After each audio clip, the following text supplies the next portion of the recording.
Je lis du livre de Actes des Apôtres, chapitre 10, au verset 13, ce qui suit.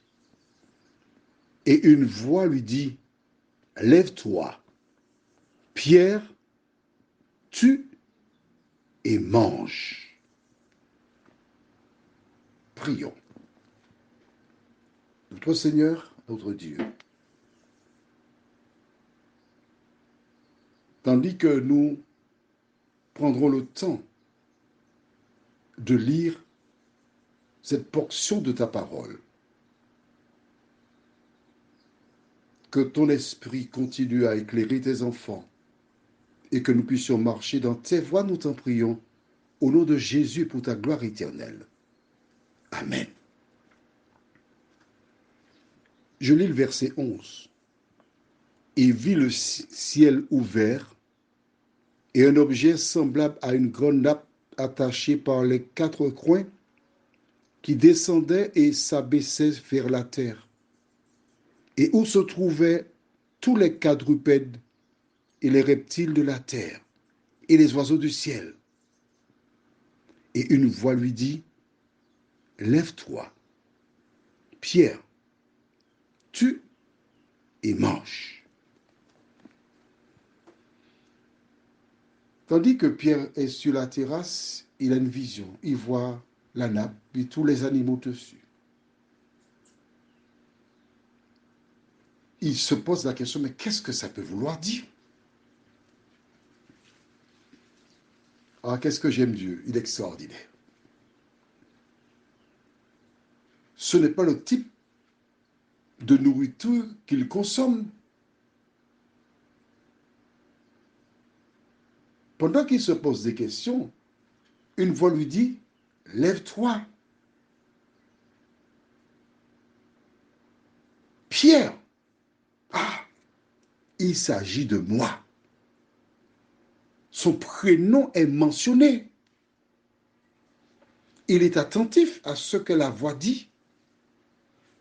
Et elle dit, tue et mange. Ça ne peut pas être plus clair que cela.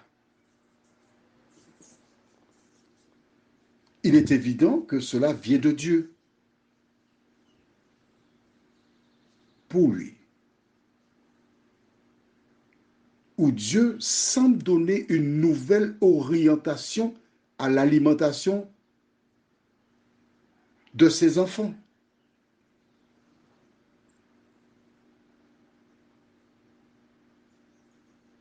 Ou cela est peut-être un message codé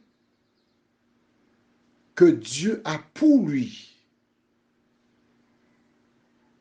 Mais ce qu'il sait, c'est qu'il y a cette nappe avec tous les quadrupèdes, quatre pattes, donc chien, chat, etc., lion, guépard, tous les serpents, reptiles, tue et mange. Il est à une croisée où il a un choix à faire. Il doit chercher à comprendre ce que représente la nappe avec tous les quadrupèdes et maintenant il est nommé lève-toi, Pierre, tue et mange.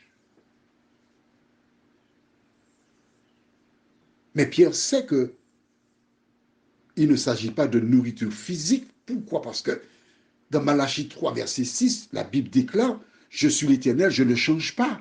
Donc Dieu qui ne change pas ne saurait proposer maintenant à Pierre de manger tous les quadrupèdes qui se trouvent sur terre, ainsi que des reptiles. Prions. Notre Seigneur, quand nous ne comprenons pas quelque chose sur le moment, nous devons être patients pour attendre le jour où tu nous éclaireras. Merci pour ta parole. Alors que nous irons nous reposer, viens nous aider à attendre dans le calme et la confiance la suite de l'histoire, nous t'en prions. Au nom de Jésus pour ta gloire éternelle. Amen. Je te souhaite une bonne nuit.